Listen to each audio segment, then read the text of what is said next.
Salam sejahtera, ini berita buruk untuk Parti Bersatu yang dinyatakan sendiri oleh rakan sahabat mereka yaitu PAS. PAS kata proses mengesahkan pindahan Bersatu adalah panjang.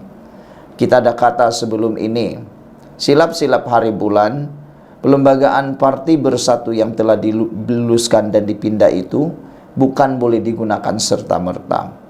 Dan silap-silap hari bulan, ia hanya selesai pada menghampiri pilihan raya PRU 16 nanti. Ini sendiri disahkan oleh PAS. PAS kata dilihat mengambil sikap tunggu dan lihat berhubung kesan daripada pindahan pelembagaan dibuat bersatu bagi menghalang lebih ramai wakil rakyatnya menyokong kerajaan. Naib Presiden PAS Muhammad Amar Abdullah berkata, berdasarkan maklumat diterima pihaknya, pemimpin atau pimpinan Bersatu setuju memindah pelembagaan bagi mengekang tindakan wakil parti itu berpaling tada.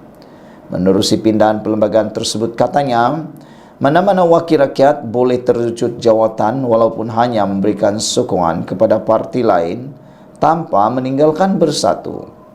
Pun begitu, kata bekas Speaker Dewan Undangan Negeri DUN, Kelantan berkenan, proses yang perlu dilalui Bersatu sebelum pindahan berkenan dapat disahkan adalah panjang. Pindahan ini mesti mendapat kelulusan daripada pihak ROS, Jabatan Pendaftaran Pertubuhan dulu, bukannya secara otomatik, kata beliau. Proses itu mendapat kelulusan tak tahu bila lagi, katanya ketika ditemui selepas istiadat pembukaan DUN Kelantan. Pun begitu, Muhammad Amar berkata, PAS bersedia menggerakkan jentera parti seperti sepatutnya jika ditakbirkan atau ditakdirkan berlaku kekosongan kerusi dan pilihan raya PRK berlangsung. Kalau berlaku PRK, kita bertandinglah. Itu biasa dah kerja kita.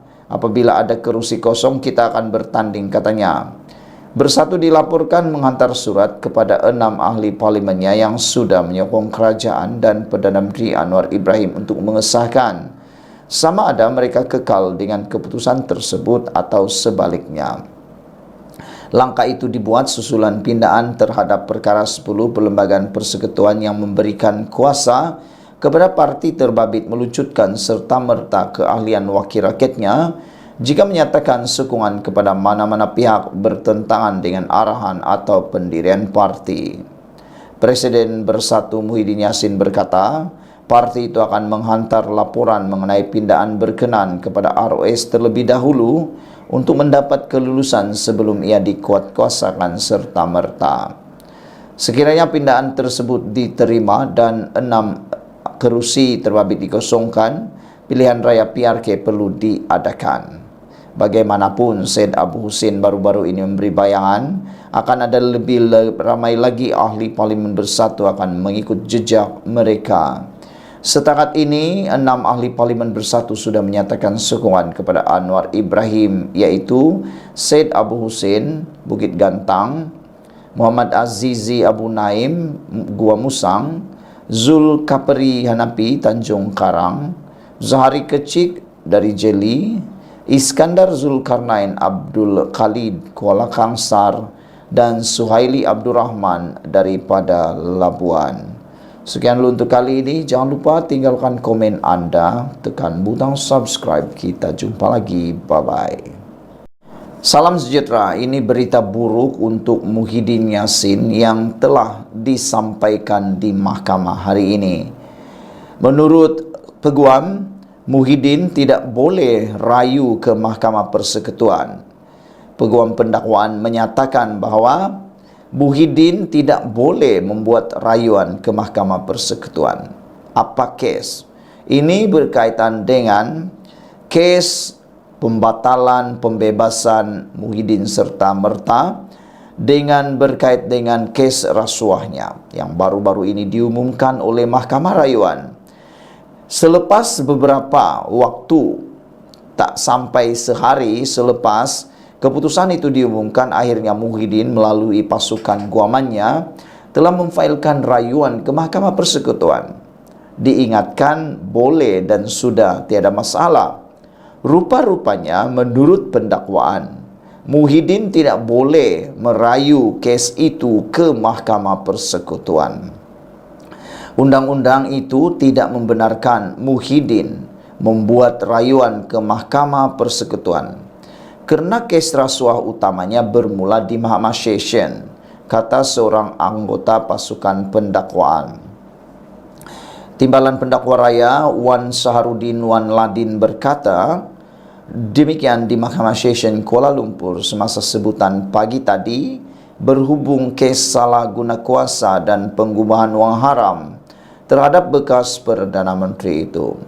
Dia berkata kes itu masih kekal di Mahkamah Session selepas Mahkamah Rayuan memerintahkan ia dikembalikan semula ke Mahkamah Session untuk tindakan lanjut. Pada perbicaraan di hadapan Hakim Mahkamah Session Azura Alwi pagi tadi, dia berkata, rayuan terakhir bagi kes di Mahkamah Session adalah Mahkamah Rayuan sahaja, mengikut Seksyen 87 Akta Mahkamah Kehakiman CGA 1964. Peruntukan tersebut menyatakan bahawa sebarang rayuan yang timbul daripada sesuatu perkara di Mahkamah Session hanya boleh dibawa ke Mahkamah Tinggi dan berakhir di Mahkamah Rayuan. CGA juga menyatakan bahawa hanya rayuan yang berasal daripada perkara di Mahkamah Tinggi boleh dibawa ke Mahkamah Rayuan dan akhirnya ke Mahkamah Persekutuan.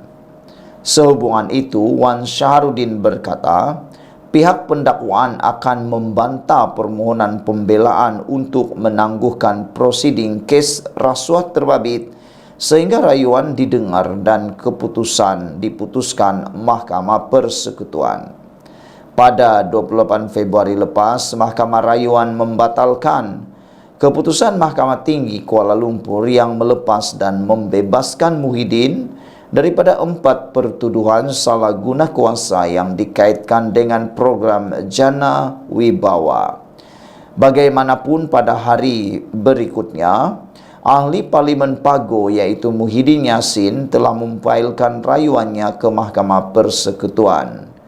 Wan Saharudin memberitahu bahawa alasan rayuan Muhyiddin ke Mahkamah Tertinggi tidak diketahui mengikut undang-undang dan adalah bertentangan dengan Seksyen 87 CGA. Saudara-saudara sekalian, apakah nasib Muhyiddin selepas ini? Ia akan ditentukan pada 3 April untuk sebutan kes semula. Sekian dulu, kita jumpa lagi. Bye-bye. Ini kejutan besar yang telah ditemui oleh SPRM berkait dengan kekayaan anak Tun Mahathir iaitu Mirzan.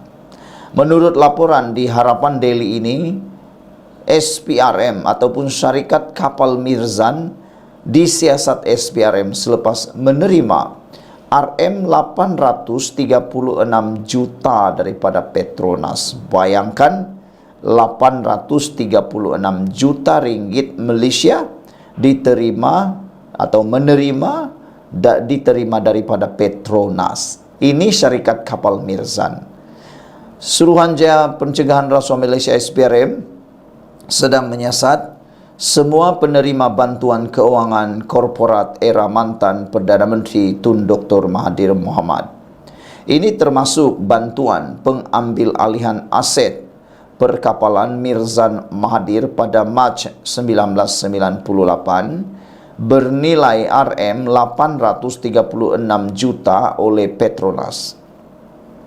Turut disiasat ialah dana RM1.79 bilion untuk mengambil alih kepentingan Tan Sri Tajuddin Ramli di Malaysia Airlines System MAS, lapor CNA. Siasatan ke atas suntikan dana Petronas kepada konsortium perkapalan Berhad yang sahamnya dimiliki 51% oleh Mirzan juga bermasalah untuk Mahathir. Ini kerana Petronas memberikan laporan langsung kepada Perdana Menteri dan semua pelaburan, pembelian dan penyah laburan perlu mendapat persetujuan Perdana Menteri dan lembaga pengarah. Siasatan SPRM terhadap pengambil alihan MAS oleh kerajaan turut berkaitan dengan mantan Menteri Kewangan Tun Daim Zainuddin. SPRM sedang meneliti punca di sebalik keputusan kerajaan membayar premium tinggi untuk 29% kepentingan entiti atau equity yang dipegang oleh Tajuddin. Badan Anti Rasuah juga sedang menyiasat aktiviti korporat platform dagangan Singapura iaitu Central Limit Order Book CLOB dan pengambil alihan Multipurpose Holding Sdn Bhd lewat tahun 1990-an. Siasatan ke atas dua kes ini dikaitkan dengan seorang ahli perniagaan Singapura iaitu Akbar Khan yang rapat dengan Daim Zainuddin. Saudara-saudara sekalian, dengan laporan terkini daripada Harapan Daily, syarikat kapal Mirzan disiasat SPRM selepas menerima RM836 juta dari Petronas ini, ianya benar-benar mengejutkan kita. Laporan ini mengatakan bahawa SPRM sedang menyiasat semua penerima bantuan keuangan korporat pada era pemerintahan mantan Perdana Menteri kita, iaitu Tun Dr. Mahathir Mohamad. Ini termasuklah bantuan pengambil alihan aset perkapalan milik atau perkapalan Mirzan Mahathir pada Mac 1998 yang bernilai 836 juta oleh Petronas. Yang turut disiasat ialah dana RM1.79 bilion untuk mengambil alih kepentingan Tan Sri Tajuddin Ramli di Malaysia Airlines System MAS, lapor CNN. Siasatan ke atas suntikan dana Petronas kepada konsortium perkapalan Berhad yang sahamnya dimiliki 50% oleh Mirzan juga bermasalah untuk Mahathir. Ini kerana Petronas memberikan laporan langsung kepada Perdana Menteri dan semua pelaburan, pembelian dan penyahlaburan perlu mendapat persetujuan Perdana Menteri dan lembaga pengarah. Siasatan SPRM terhadap pengambil alihan MAS oleh kerajaan turut berkaitan dengan mantan Menteri Kewangan pada masa tersebut, iaitu Tun Daim Zainuddin. SPRM sedang meneliti punca di sebalik keputusan kerajaan membayar premium tinggi untuk 29% kepentingan equity yang dipegang Tajuddin. Badan Anti Rasuah itu juga sedang menyiasat aktiviti korporat platform dagangan Singapura CLOB dan pengambil alihan Multipurpose Holding Sdn Bhd lewat tahun 1990-an. Siasatan ke atas dua kes ini dikaitkan dengan seorang ahli perniagaan Singapura, Akbar Khan, yang rapat dengan Daim. Sekian dulu untuk kali ini. Jangan lupa share video ini. Bye-bye. Salam sejahtera, terima kasih karena bersama dengan saya di Nazlin Unity Channel. Ini keputusan terkini daripada mahkamah yang berkaitan dengan Daim dan Zainuddin. Saudara-saudara sekalian, daripada Malaysia kini dilaporkan Daim dan keluarganya gagal mendapatkan kebenaran cabar siasatan SPRM. Dengan kata lain, kebenaran ataupun semakan ataupun rayuan ataupun kehendak daripada keluarga dan Daim Zainuddin gagal dan kalah, ditolak oleh mahkamah. Bekas Menteri Kewangan Daim Zainuddin dan keluarganya hari ini dilaporkan gagal mendapatkan kebenaran mahkamah untuk meneruskan semakan kehakiman mereka terhadap siasatan SPRM ke atas mereka. Hakim Wan Ahmad Farid Wan Saleh Patang tadi melaporkan menolak permohonan kebenaran semakan kehakiman pemohon. Dengan keputusan itu, Mahkamah Tinggi Kuala Lumpur tidak lagi akan meneruskan perbicaraan mengenai merit tindakan undang-undang tersebut. Antara relief yang dimohon dalam tindakan undang-undang itu adalah untuk membatalkan pertuduhan jenayah tidak mengisytiharkan aset oleh Daim Zainuddin dan istrinya Naimah Abdul Khalid. Farid memutuskan bahawa pemohon gagal menunjukkan bahawa terdapat malafaideh niat jahat dalam siasatan SPRM terhadap mereka, dengan menyatakan bahawa hanya sakwa sangka malafaideh tidak memadai. Hakim berkata Daim dan Naimah hanya perlu memfailkan permohonan di Mahkamah Session Kuala Lumpur jenayah untuk mencabar pertuduhan berkenan. Saudara-saudara sekalian, keputusan yang kita baru dapat ini, yang baru diumumkan ini, pastinya akan menggemparkan lagi seluruh Malaysia. Kita berharap siasatan demi siasatan yang berkait dengan Daim Zainuddin ini tidak akan terhenti begitu saja. Kita harap Daim Zainuddin lawan tetap lawan terus-menerus di mahkamah. Kerana istilah mengatakan, pepatah mengatakan, jangan takut kalau benar, takutlah kalau salah. Benar tetap benar, salah tetap salah. Yang akhirnya adalah kebenaran akan menang dan yang salah, kebatilan akan kalah juga akhirnya. Jadi kalau Daim Zainuddin dan keluarga berada di dalam kedudukan atau di sebelah pihak yang benar dan betul, jangan takut, lawanlah sampai kebenaran dapat diketengahkan. Selain daripada itu, tiada yang lebih baik, tiada yang lebih sempurna selain kebenaran ataupun pembersihan nama dilakukan di tempat yang betul. Pembersihan nama atau maruah dapat dikembalikan bukan melalui media massa, bukan melalui media cetak, bukan melalui sidang media, tetapi melalui pembuktian pembenaran di mahkamah. Jadi kalau benar Daim Zainuddin tidak ada melakukan apa-apa salah laku atau kesalahan berkaitan harta, pengisytiharan harta beliau, maka saya rasa dia akan menang juga nanti akhir di mahkamah.